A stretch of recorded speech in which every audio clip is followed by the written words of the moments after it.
നമ്മളിന്ന് ഡിസ്കസ് ചെയ്യാൻ പോകുന്നത് എങ്ങനെയാണ് കാൻറ്റിലിവർ ബീമിൻ്റെ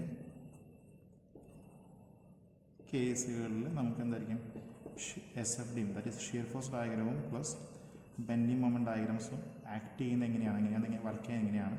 ഇതിൽ തന്നെ 3 കേസുകളാണ് വരുന്നത്. ഫസ്റ്റ് വൺ ഒരു പോയിൻ്റ് ലോഡ് ആക്ട് ചെയ്യുകയാണെങ്കിൽ, സെക്കൻഡ് വൺ UDL ആക്ട് ചെയ്യുകയാണെങ്കിൽ, തേർഡ് വൺ UVL ആക്ട് ചെയ്യും.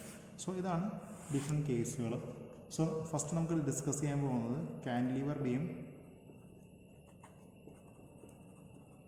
which is subjected to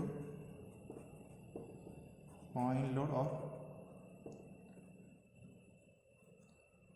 concentrated load. So first case ഇങ്ങനെയാണ് വരുന്നത്. സോ നമുക്ക് ജസ്റ്റ് ഒരു കാൻറ്റിലിവർ ബീം വരയ്ക്കാം. അതിൻ്റെ അറ്റത്ത് ഒരു പോയിൻ്റ് ലോഡ് W ആക്ട് ചെയ്യുന്നത് കാണിക്കുക. അതിൻ്റെ ടോട്ടൽ ലെങ്ത് എന്ന് പറയുന്നത് L ആണ്. സോ ഇതാണ് ഏറ്റവും ബേസിക് ആയിട്ടൊരു കാൻറ്റിലിവർ ബീം നമുക്ക് എടുത്തൊരു പോയിൻ്റ് ലോഡ് ആക്ട് ചെയ്യാണെങ്കിൽ വരും. സോ ഫസ്റ്റ് സ്റ്റെപ്പ് എന്ന് പറയുന്നത് സെക്ഷൻ കട്ട് ചെയ്യലാണ്. സോ സെക്ഷൻ കട്ട് ചെയ്യുക എന്ന് പറയുമ്പോൾ റൈറ്റ് സൈഡിൽ നിന്ന് എക്സ് ഡിസ്റ്റൻസ് മാറിയിട്ട്, സോ എക്സ് എന്ന് പറയുന്നത് നമുക്ക് ഏത് വാല്യൂസ് വേണമെങ്കിൽ ആവാം, അതുകൊണ്ടാണ് നമ്മൾ എക്സ് എന്ന വാല്യൂ ഇവിടെ കൊടുക്കുന്നത്. സോ സെക്ഷൻ ഡിഫറെൻ്റ് നമുക്ക് കട്ട് ചെയ്യും. ഇനി ബേസിക്കായിട്ട് നമുക്ക് ആദ്യം ചെയ്യേണ്ടത് എന്ന് വെച്ചാൽ എങ്ങനെയാണ് അതിൻ്റെ സൈൻ കൺവെൻഷൻസ് വരുന്നത് എന്നുള്ള കാര്യങ്ങൾ ചെക്ക് ചെയ്യും. സോ ഷിയർ ഫോഴ്സിൻ്റെ കേസിലാണെങ്കിൽ ഷിയർ ഫോഴ്സ് പോസിറ്റീവ് ആവുന്നത്, അതായത് നമ്മളിതുപോലെ ഒരു കാൻറ്റിലിവർ ബീമിൻ്റെ ഒരു ഭാഗം കട്ട് ചെയ്തെന്ന് വിചാരിക്കുക. അങ്ങനെയാണെങ്കിൽ നമുക്ക് ഇതിന് എന്തായിരിക്കും ഒരു റൈറ്റ് സെക്ഷൻ കിട്ടും, ഇതെന്തായിരിക്കും ഒരു ലെഫ്റ്റ് സെക്ഷൻ കിട്ടും. സോ നോർമലി ഇങ്ങനെ കിട്ടുന്ന സെക്ഷൻ്റെ റൈറ്റ് സൈഡിലേക്ക് അവിടെ ആക്ട് ചെയ്യുന്ന ഫോഴ്സ് ഡൗൺവേർഡ്സ് ആണെങ്കിൽ അത് അവിടെ ഷിയർ ഫോഴ്സ് പോസിറ്റീവാണ്. അല്ലെങ്കിൽ പിന്നെ പറയാവുന്നൊരു കണ്ടീഷൻ എന്ന് പറയുന്നത് ലെഫ്റ്റ് സെക്ഷനുള്ള ഭാഗത്ത് ഫോഴ്സ് എന്തായിരിക്കണം അപ്വേർഡ്സ്. സോ ഇതാണ് ബേസിക്കായിട്ട് ഷിയർ ഫോഴ്സ് പോസിറ്റീവ് ആവുന്ന കണ്ടീഷൻ. അതുപോലെ തന്നെ ബെൻഡിങ് മൊമെൻറ്റ് ഡയഗ്രം ഉണ്ട്. സോ ബെൻഡിങ് മൊമെൻറ്റ് കേസിൽ വരുമ്പോൾ ഡയഗ്രത്തിലേക്ക് വരും ബെൻഡിങ് മൊമെൻറ്റ് നമുക്ക് പഠിക്കണം.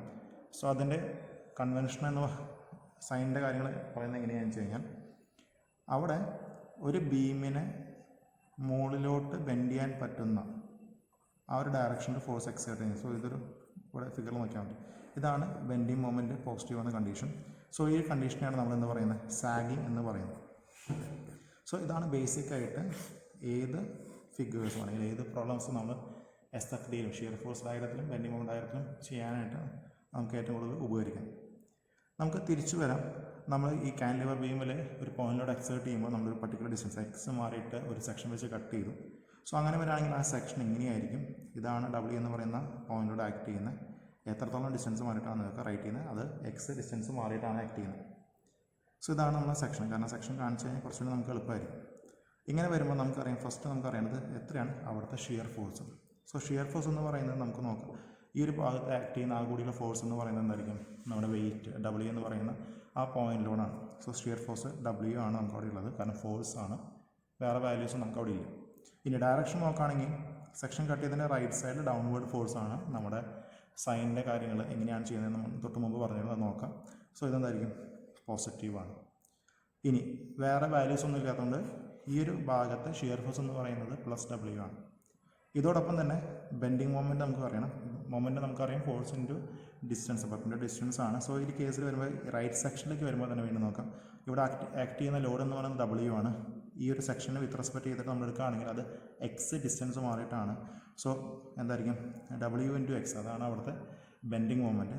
അടുത്ത കേസ് നോക്കുകയാണെങ്കിൽ ഈ പർട്ടിക്കുലർ പോയിന്റ് വിത്ത് റെസ്പെക്ട് ചെയ്തിട്ട് ഈ ഫോഴ്സ് എങ്ങനെ എക്സേർട്ട് ചെയ്യുന്നത് നോക്കാം. എങ്ങനെയാണ് ഡൗൺവേർഡ്സ് ആണ് എക്സേർട്ട് ചെയ്യുന്നത്. സോ അത് സാഗിങ്ങിൻ്റെ നേരെ ഓപ്പോസിറ്റാണ്. നമ്മൾ പറഞ്ഞ ഹോഗിങ് എന്നാണ്. സോ ഇതെന്തായിരിക്കും മൈനസായി നമുക്ക് കൊടുക്കും. സോ നമുക്കിവിടെ അറിയാം എക്സ് എന്ന് പറയുന്ന വേരിയബിൾ വരുന്നുണ്ട്. സോ ഈ വേരിയബിൾ ആയിരിക്കും എന്ത് വരുന്നത് നമ്മൾ കൊടുക്കുന്ന ഡിഫറെൻറ്റ് കണ്ടീഷൻസ് സാറ്റിസ്ഫൈ ചെയ്യുന്നത്. സോ നമ്മൾ അത് നോക്കാം.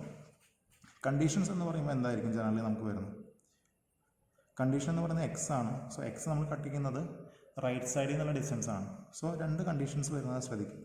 ഒന്ന്, എക്സ് എന്ന് പറയുന്നത് സ്റ്റാർട്ടിങ് പോയിന്റ് തന്നെയായിരിക്കും. എന്ന് വെച്ചാൽ എന്തായിരിക്കും എക്സ് = 0. അതാണ് ഒരു കണ്ടീഷൻ. രണ്ടാമത്തെ കണ്ടീഷൻ എന്ന് പറയുന്നത് എക്സിന് നമ്മൾ ടോട്ടൽ ലെങ്ത് എത്രയാണ് L അത് ഇട്ട് കൊടുക്കും. അപ്പോൾ എന്താ എക്സ് = L. സോ ഇതാണ് 2 ബൗണ്ടറി കണ്ടീഷൻസ്. സോ എല്ലാ പ്രോബ്ലത്തിലും എക്സിൻ്റെ വാല്യൂസ് വരാണെങ്കിൽ അവൻ്റെ മീനിങ് എന്ന് പറയുന്നത് അവിടെ എന്തായിരിക്കും ബൗണ്ടറി കണ്ടീഷൻസ് ഉണ്ട് എന്നാണ്. സോ ഇവിടെ നോക്കുകയാണെങ്കിൽ എക്സിന് 0 കൊടുക്കുകയാണെങ്കിൽ ബെൻഡിങ് മൊമെൻറ്റിൽ ആ ഇക്വേഷൻ കൊടുക്കുകയാണെങ്കിൽ ബെൻഡിങ് മൊമെൻറ്റ് ഇക്വേഷൻ കൊടുക്കുകയാണെങ്കിൽ എന്തായിരിക്കും 0 ആയിട്ട് മാറും. Similarly X is equal to L എന്ന കണ്ടീഷൻ കൊടുക്കുകയാണെങ്കിൽ ബെൻഡിങ് മൊമെൻറ്റ് എന്തായി മാറും, that should be equal to minus W into L. So നമുക്കറിയാം ഇവിടെ നിന്ന് തന്നെ രണ്ട് കണ്ടീഷൻസ് അല്ലെങ്കിൽ രണ്ട് ബൗണ്ടറി കണ്ടീഷന് കറസ്പോണ്ടിങ് ആയിട്ടുള്ള ബെൻഡിങ് മൊമെൻറ്റുകൾ നമുക്ക് കിട്ടിയിട്ടുണ്ട്. അടുത്ത് നമുക്ക് വേണ്ടത് ഇതിങ്ങനെ വരയ്ക്കാം എന്നാണ്. സോ ആദ്യം ചെയ്യേണ്ട കാര്യം എന്ന് പറയുന്നത് എന്താണ് ക്വസ്റ്റ്യനിൽ പറയുന്നത് ആ ക്വസ്റ്റ്യൻ അങ്ങനെ തന്നെ റിപ്ലിക്കേറ്റ് ചെയ്യാം. അതായത് ഇപ്പോൾ ഒരു കാൻറ്റിലിവർ ബീമാണ്. സോ 1 സപ്പോർട്ട് ഫിക്സ്ഡ് ആണ്. ടോട്ടൽ ലെങ്ത് എന്ന് വരുന്നത് L ആണ്. അവിടെ എക്സേർട്ട് ചെയ്യുന്ന ലോഡ് എന്ന് പറയുന്നത് W ആണ്. ഇനി എന്താ ചെയ്യണമെന്ന് വെച്ചാൽ ഇത് താഴത്തേക്ക് എക്സ്റ്റെൻഡ് ചെയ്യുക. കാരണം അതിന് കറസ്പോണ്ടിങ് ആയിട്ട് ഓരോ പോയിന്റിനും കറസ്പോണ്ടിങ് ആയിട്ടുള്ള കാര്യങ്ങളാണ് അവിടെ നമ്മൾ വരയ്ക്കാൻ പോകുന്നത്. ഇനി ചെയ്യേണ്ടത് ജസ്റ്റ് ഷിയർ ഫോഴ്സും ബെൻഡിങ് മൊമെൻറ്റ് ആയതിനും ഒരു 0 ലൈൻ സ്റ്റാർട്ടിംഗ് ലൈൻ എന്ന് പറയുന്നത് ഇതാണ് ഷിയർ ഫോഴ്സിൻ്റെ ബേസ് ലൈൻ, ഇതാണ് ബെൻഡിങ് മൊമെൻറ്റിൻ്റെ ബേസ് ലൈൻ. സോ നമ്മൾ വരയ്ക്കാൻ പോകുന്നത് ഇങ്ങനെയാണ്. ഷിയർ ഫോഴ്സ് W ആണ്, അവിടെ വേരിയബിൾസ് ഒന്നുമില്ല. അതിൻ്റെ മീനിങ് എന്ന് പറയുന്നത് ഇങ്ങനെയാണ്. ഒരു പോയിന്റിലൂടെ ആക്ട് ചെയ്യുകയാണെങ്കിൽ അവിടെ കോൺസ്റ്റൻ്റ് ആയിട്ടായിരിക്കും, അതായത് ഹൊറിസോണ്ടൽ ലൈനായിട്ടായിരിക്കും ഷിയർ ഫോഴ്സിൽ ആക്ട് ചെയ്യുന്നത്. സോ നമുക്കറിയാം ഇവിടെ വാല്യൂസ് ഒന്നുമില്ല എന്ന് വെച്ചാൽ സ്റ്റാർട്ടിംഗ് എന്ന് പറയുന്നത് ഇവിടെ നിന്നാണ്. സോ ഇവിടെ W ആണ് മാഗ്നിറ്റ്യൂഡ് വരുന്നത്. അത് ത്രൂ ഔട്ട് എത്ര എന്നായിരിക്കും W തന്നെയായിരിക്കും. സോ ഇത് പോസിറ്റീവ് വാല്യൂ ആണ്. സോ അത് കാണിക്കാനായിട്ട് നമ്മൾ എന്ത് ചെയ്യും, പോസിറ്റീവ് എന്ന് എഴുതുകയും ചെയ്യും. അതുപോലെ മനസ്സിലാക്കാനായിട്ട് എന്തായിരിക്കും ഇത് വരും. സോ ഇതാണ് ഏത് SFD, എളുപ്പത്തിൽ പറയുകയാണെങ്കിൽ ഷിയർ ഫോഴ്സ് ഡയഗ്രാം എന്ന് പറയുന്നത്. രണ്ടാമത് നമ്മൾ വരയ്ക്കാൻ പോകുന്നത് ബെൻഡിങ് മൊമെൻറ്റ് ഡയഗ്രാമാണ്. ബെൻഡിങ് മൊമെൻറ്റ് ഡയഗ്രത്തിൻ്റെ കേസ് നോക്കുകയാണെങ്കിൽ രണ്ട് കണ്ടീഷൻസ് ബൗണ്ടറി കണ്ടീഷൻസ് ഇവിടെ പറയുന്നുണ്ട്. ഒന്ന് x = 0, അത് ഈ പോയിൻ്റാണ്. രണ്ടാമത്തെ പോയിന്റ് വരുന്നത് x = L, അത് ഈ പോയിൻ്റാണ്. സോ നമുക്കറിയാം x = 0 ബെൻഡിങ് മൊമെൻറ്റ് എന്തായിരുന്നു 0. അവിടെ പ്രത്യേകിച്ച് നമുക്കൊന്നും പറയാനില്ല. രണ്ടാമത്തെ കേസ് വരുന്നത് x = L എന്ന് പറയുന്ന കണ്ടീഷനാണ്. x = L എന്ന് പറയുമ്പോൾ എന്തായിരിക്കും -W ഇൻറ്റു L ആണ് വരുന്നത്. സോ മൈനസ് എന്ന് പറയുന്നത് ബോട്ടം ലൈനിലേക്ക് കൊടുക്കുകയാണെങ്കിൽ, അതായത് താഴത്തേക്കാണ് ഉദ്ദേശിക്കുന്നത്. അപ്പോൾ W ഇൻറ്റു L എന്ന മാഗ്നിറ്റ്യൂഡാണ്. സോ ഞാൻ ജസ്റ്റ് ഇതാണ് W ഇൻറ്റു L എന്ന് പറയുന്ന മാഗ്നിറ്റ്യൂഡിന് ഈക്വലൻ്റ് ആയിട്ടുള്ള ഹൈറ്റ് എന്ന് നമ്മൾ പറയണം. അങ്ങനെയാണെങ്കിൽ അടുത്ത കേസ് എന്ന് പറയുന്നത് ഒരെണ്ണം 0 ഒരെണ്ണം എന്തായിരുന്നു W ഇൻറ്റു എന്ന് പറയുന്ന മാഗ്നിറ്റ്യൂഡാണ്. നമുക്ക് ഒരു ജസ്റ്റ് ഒരു നോട്ട് പോലെ നമുക്ക് നോക്കാം. നോട്ട് എന്നത് ഉദ്ദേശിക്കുന്നത് ബെൻഡിങ് മൊമെൻറ്റ് ഇക്വേഷനിൽ എക്സിൻ്റെ പവർ ⁻⁴ ആണെങ്കിൽ അത് കണക്ട് ചെയ്യുന്ന കർവ് എപ്പോഴും ലീനിയർ ആയിരിക്കും. അതേപോലെ തന്നെ ബെൻഡിങ് മൊമെൻറ്റ് കേസിൽ തന്നെ പവർ 2 ആണെങ്കിൽ അവിടെ വരുന്നത് ഒരു പാരാബോളിക് കർവ് ആയിരിക്കും. മൂന്നാമത്തെ കേസ് വരുന്നത് x⁻3, അതായത് എക്സിൻ്റെ പവർ 3 ആണെങ്കിൽ അവിടെ വേറെ കർവ് എന്ന് ക്യൂബിക് ആയിരിക്കും. സോ ഈ ഒരു ക്വസ്റ്റ്യനിലേക്ക് വരാണെങ്കിൽ ഇവിടെ x⁻1 ആണ് വരുന്നത്. സോ ഇതെന്തായിരിക്കും ലീനിയർ ആണ്. സോ ലീനിയർ എന്ന് പറയുമ്പോൾ എന്തായിരിക്കും ഇത് രണ്ടും നമുക്ക് ജസ്റ്റ് ജോയിൻ ചെയ്യും, സ്ട്രേറ്റ് ലൈൻ ജോയിൻ ചെയ്യും. സോ ഇത് നമുക്കറിയാം നെഗറ്റീവ് വാല്യൂ ആണ്. അപ്പോൾ ഇത് മനസ്സിലാക്കാനായിട്ട് നമ്മൾ എന്ത് ചെയ്യും, BMDയും SFDയും മനസ്സിലാക്കാനായിട്ട് ജസ്റ്റ് നമ്മൾ ഹാച്ച് ചെയ്തിട്ട് കാണിക്കും. So this is BMD, bending moment diagram. So ഇതാണ് ഒരു കാൻറ്റിലിവർ ബീം ഒരു പോയിന്റിലൂടെ ആക്ട് ചെയ്യുമ്പോൾ, കാൻറ്റിലിവർ ബീമിൽ ഒരു പോയിന്റിലൂടെ ആക്ട് ചെയ്യുമ്പോൾ ചെയ്യാനുള്ളത്. ശ്രദ്ധിക്കേണ്ട കാര്യം ഇത് പോയിന്റിലൂടെ ആക്ട് ചെയ്യുന്നത് ഒരു എൻഡിലാണ്. സോ ഇങ്ങനെയാണ് ബാക്കിയുള്ള സ്റ്റെപ്പുകൾ ചെയ്തതെന്ന് ഇവിടെ പറയുന്നുണ്ട്. ബേസിക്കായിട്ട് എപ്പോഴും ശ്രദ്ധിക്കേണ്ട കാര്യം എങ്ങനെയാണ് ഷിയർ ഫോഴ്സിൻ്റെയും ബെൻഡിങ് മൊമെൻറ്റിൻ്റെയും സൈനുകൾ എടുക്കേണ്ടത് എന്നുള്ളതാണ്. Okay, thank you.